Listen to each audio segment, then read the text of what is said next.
शूरसुंदरी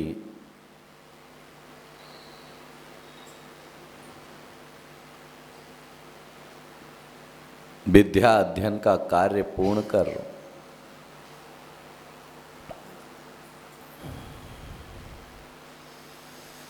अपने महल पहुंची।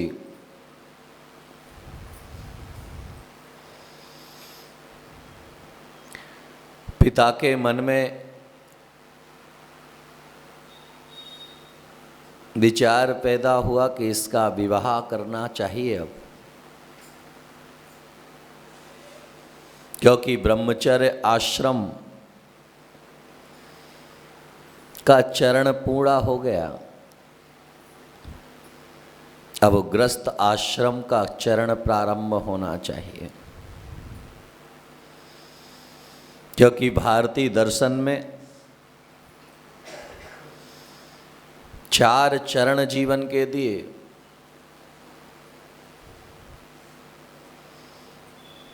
और उन 4 चरणों से अपने जीवन को आगे बढ़ाने का निर्देश भारतीय संस्कृति देती है। पहला चरण ब्रह्मचर्य आश्रम का, दूसरा चरण गृहस्थ आश्रम का, तीसरा चरण वानप्रस्थ आश्रम और चौथा चरण संन्यास आश्रम। एक चढ़ाव पार कर लिया है शूरसुंदरी ने, दूसरे पर जाना है।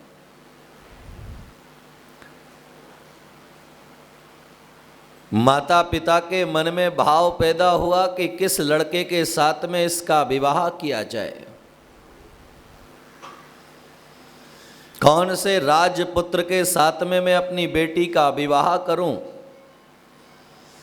जिससे उसका जीवन खुशहाल और सुखमय रहे।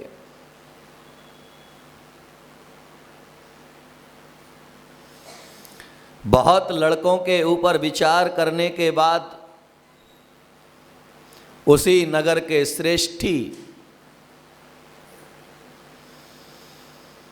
धनवाह और धनवती का पुत्र के साथ में विवाह करने का सुनिश्चित किया गया।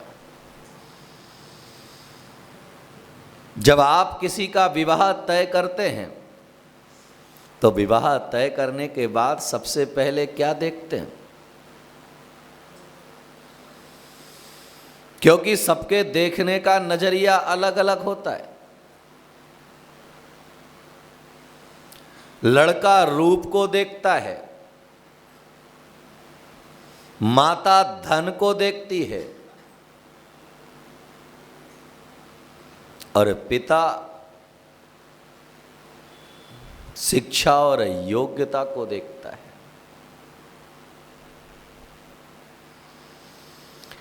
याद में रखना कि रूप भले ही कैसा भी हो,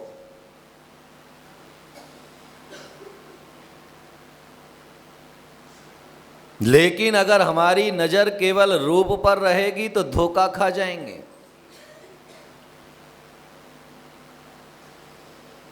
इसीलिए लड़कों की नजर केवल रूप पर होती। काला कलूटा लड़का भी हो, उससे पूछा जाए कि कैसी पत्नी चाहिए, तो वह यही विचार मन के अंदर रखता है कि मेरे को तो जो है सर्वांग से सुंदर लड़की चाहिए।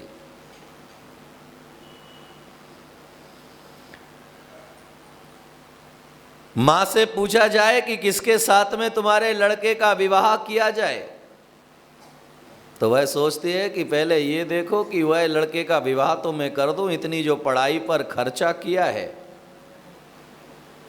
वो भी तो आना चाहिए। वह धन को देखेगी। लेकिन आज समय ने करवट ले लिए। आज तुम्हारे पास में कितनी भी शिक्षा हो, कितना भी धन और संपदा क्यों ना हो, लेकिन आजकल उल्टा देने का क्रम प्रारंभ हो चुका है। आजकल लड़की वाले देने की वनस्पत लड़की वालों को देना पड़ता है, क्योंकि ये पाश्चात्य संस्कृति का अनुकरण करने के कारण है।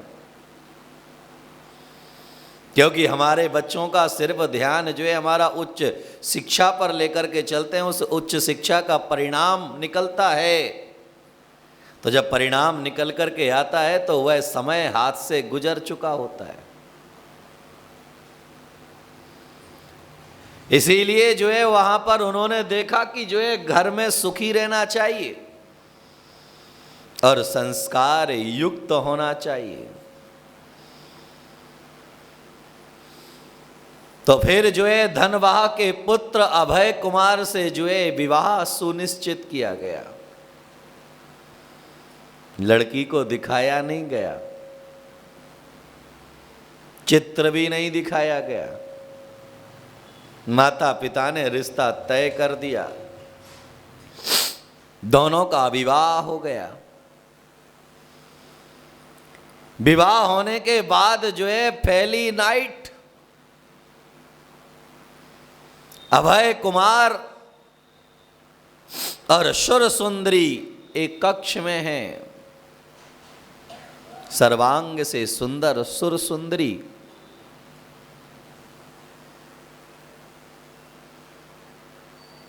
क्योंकि दोनों की विद्या अध्ययन पाश्चात्य संस्कृति के अनुसार नहीं हुई। अभय कुमार ने विद्या अध्ययन गुरु के चरणों में, मुनिराज के चरणों में प्राप्त की। और याद में रखना कि जिन लोगों के पास में डिग्री होती है वह केवल डिग्री तक ही रहते हैं, लेकिन इस देश का इतिहास उठा करके देखोगे कि जिनके पास कोई डिग्री नहीं होती है उन्हें पढ़ करके लोग डिग्रियां प्राप्त किया करते हैं। महावीर किसी स्कूल में नहीं गए, कबीर किसी स्कूल में नहीं गए, लेकिन आज इनके चरित्र को पढ़ करके लोग जो है पीएचडी किया करते हैं, डिग्री प्राप्त किया करते हैं। याद में रखना कि कई लोगों के पास में डिग्री होने के बाद भी उनकी कोई पूछ नहीं होती है, लेकिन जिनके पास में डिग्री नहीं है वह आज जगत की नजरों में पूज्य बन करके बैठ गए हैं। महत्वपूर्ण क्या है? कई बार हमारे मन में विचार पैदा होता है कि मेरा बच्चा अच्छे स्कूल में पढ़ेगा तो बड़ा आदमी बन जाएगा। अरे कोयले को कितना भी रगड़ोगे वह काला ही रहेगा। योग्यता के नहीं होने के बाद में कितना भी बड़ा स्कूल क्यों ना हो, लेकिन उसे बड़ा नहीं बना सकता है। और योग्यता अगर उसके अंदर है तो अगर वह सरकारी स्कूल में भी पढ़ेगा तो पूरे देश में नंबर 1 पर भी अपनी शिक्षा का अधिकार रख पाएगा। बड़े स्कूल में पढ़ाने से बच्चा बड़ा नहीं बनता है, उसके अंदर बड़े गुण होने से वह छोटा सा स्कूल भी एक दिन बड़ा बना दिया करता है। आज जितने भी बड़े लोग हैं वह बड़े बड़े स्कूलों में पढ़ करके नहीं बड़े बने। जो तुम्हारे पास तो, तुम्हारे बच्चों के पास तो अच्छे संसाधन हैं,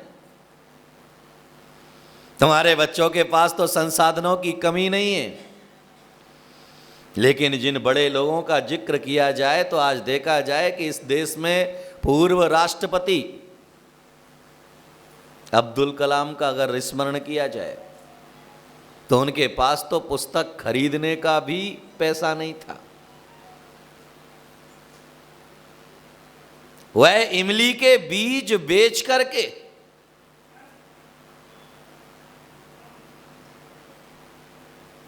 अपनी पुस्तकें खरीदा करते थे और लैंप पोच के नीचे बैठ करके पढ़ाई किया करते थे। हमारे बच्चों को तो जो है एयर कंडीशन मिला है, सारी सुख सुविधाएं मिली हैं, लेकिन उनकी जिंदगी में हजारों असफलताएं आने के बावजूद भी उन्होंने असफलताओं को गले नहीं लगाया। उन्होंने हर असफलता से सीख लेकर के आगे बढ़ते गए तो एक दिन देश के राष्ट्रपति बनकर के पैदा हुए सामने। वह जो है पढ़ाई करने के लिए, नौकरी करने के लिए उन्होंने बहुत प्रयास किया और एक बार तो आत्महत्या करने के लिए भी चले गए। उन्हें लगा कि अब जो है मेरी जिंदगी तो फेलियर है, मेरी जिंदगी में कुछ नहीं हो सकता है, मैं कुछ आगे नहीं बढ़ सकता हूं। तो इसीलिए उन्होंने मन के अंदर विचार किया कि ऐसी जिंदगी से तो मर जाना अच्छा है। वह ऋषिकेश चले गए। सुबह के समय जो है मृत्यु का भाव लेकर के आत्महत्या करने के लिए वो आबादा हुए। वहां संत की नजर उनके ऊपर पड़ी। उन्होंने कहा, भैया बेटा क्या बात है? बोले, ये मेरी जिंदगी बेकार है, इस जिंदगी में कोई सार नहीं है, इसीलिए मैं इस जिंदगी को जो है समाप्त करना चाहता हूं। बोले क्यों? बोले मैं यहां पर इंटरव्यू के लिए आया था, लेकिन यहां भी असफल हुआ हूं। मैंने कई जगह जो है इंटरव्यू दे करके देख लिया है, लेकिन मैं हर जगह असफल हुआ हूं, इसलिए मैं इस जिंदगी से ऊब चुका हूं, मैं इस जिंदगी को समाप्त करना चाहता हूं। तो गुरु ने कहा कि भाई हो सकता है तू जिसे इंटरव्यू देने के लिए आया है वह नौकरी तेरे लायक ना हो, तेरे लिए प्रकृति ने कुछ और बड़ा सोचा हो। इसीलिए जो है आज रात तू मेरे आश्रम में रुक, आराम से भोजन करो, कल मैं जो है तुम्हें जो है वापिस जाने के पैसे दूंगा, अपने घर चले जाना पढ़ाई। क्योंकि उनके पास में बहन से पैसे लेकर के तो वह गए थे, किराए के पैसे भी नहीं थे। बहन से पैसे लेकर के वह गए थे, लेकिन वहां से वापिस आने का भी पैसा नहीं था। वहां से जो है गुरु ने पैसे दिलवाए, वह आश्रम में रात रुके, दूसरे दिन वह वहां से किराया दे करके जो है अपने घर पहुंचे, मन लगा करके और श्रेष्ठता की तरफ बढ़े। और वह श्रेष्ठता इतनी आगे बढ़ गई कि वह देश के राष्ट्रपति के पद तक पहुंच गए। तो याद में रखिएगा कि अगर कोई अड़चन तुम्हारी जिंदगी में आई है तो ये मान करके चलना कि आगे तुम्हारे लिए कुछ बड़ा होने वाला है, क्योंकि तुम छोटे के लिए नहीं बने हो, तुम बड़े के लिए बने हो। वहां पर जो है उनका जो है दोनों का अध्ययन काल जो है एक का मुनि के सानिध्य में हुआ है, एक का आरिका के सानिध्य में हुआ है। अरे आज अगर किसी लड़के और लड़की का विवाह होता है तो फर्स्ट नाइट कौन सी चर्चा होती? केवल राग की चर्चा, केवल वासना से भरी हुई चर्चाएं। लेकिन उन दोनों के बीच में जो है उन्होंने देखना चाहा कि देख तो ले कि इनकी विद्या अध्ययन क्या है, इनके गुरु का, इनके जहां से शिक्षा लिए उनका प्रभाव क्या है। याद में रखिएगा कि माता पिता का परिलक्षण बच्चों से होता है, कि माता पिता कितने योग्य हैं उनके बच्चों से पता चल जाता है, कि कितना सलीका है उन बच्चों के अंदर। घर का पता तुम्हारे घर में रखे हुए सामान से पता चलता है। तुम कितने अमीर हो ये तुम्हारी बातों से पता चलता है। याद में रखिएगा कि अगर अमीर व्यक्ति होगा तो अमीर व्यक्ति उतना ही नम्र होगा। आप देख ले उठा करके, आपके दिल्ली में बहुत सारे अमीर परिवार हैं। अभी आपके यमुना विहार में सुखमाल चंद जी जैन का परिवार, जिनका ली डायमंड है, उस परिवार को देखो, पैतृक संपन्नता है और इतने सरल कि जिसकी कोई सानी नहीं। अभी जब कार्यक्रम था तो सोफे पर बैठने की जगह नहीं थी, तो उनके बच्चे जो है जमीन पे बैठ गए। ये पैदाइशी गुण है।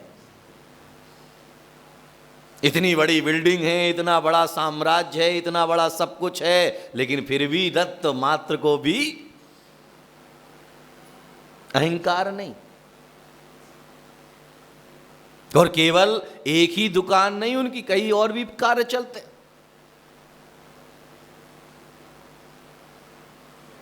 तो याद में रखिएगा कि धन की संपन्नता तुम्हारे व्यवहार से पता चलेगी। तुम्हारे घर का रखा हुआ सामान जो है तुम्हारे घर का परिचय देगा। मंदिर में रखा हुआ सामान तुम्हारे समाज के चरित्र को बताएगा, और तुम्हारी राइटिंग जो है, तुम्हारा लिखने का तरीका जो है, तुम्हारे जीने का तरीका जो है, वह तुम्हारी शब्दों में होता है।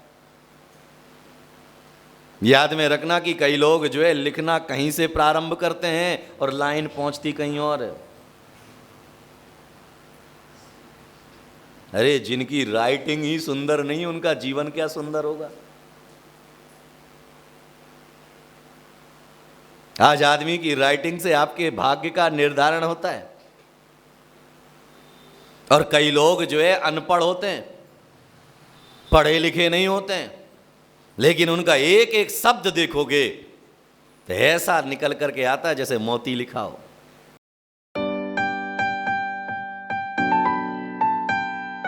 आदिनाथ प्रभु तुमको नमन, मरुदेवी के हो तुम नंदन आदिनाथ भगवान। नाभिराय सुत तुमको वंदन आया जन्म कल्याण। मरुदेवी के हो तुम नंदन आदिनाथ भगवान। नाभिराय सुत तुमको वंदन आया जन्म कल्याण। पुष्प और रत्नों की वर्षा सुरपति करते हर्षा हर्षा। पुष्प और रत्नों की वर्षा सुरपति करते हर्षा हर्षा। आदिनाथ का जन्मोत्सव है, लाल किले पे शुभ उत्सव है। दिल्ली पे ही सबकी नजर है। आनंद छाया आदिनाथ को पाया, प्रतीक सागर ने सबको बुलाया। आनंद छाया आदिनाथ को पाया, प्रतीक सागर ने सबको बुलाया। मरुदेवी के हो तुम नंदन आदिनाथ भगवान। नाभिराय सुत तुमको वंदन आया जन्म कल्याण।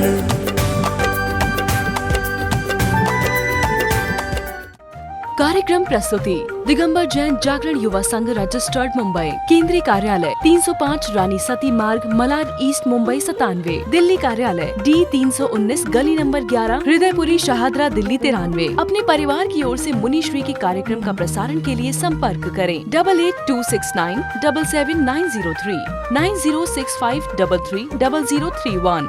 बैंक विवरण सेंट्रल बैंक ऑफ इंडिया, खाता संख्या 3424988837। IFSC capital CB small I capital N 0280454।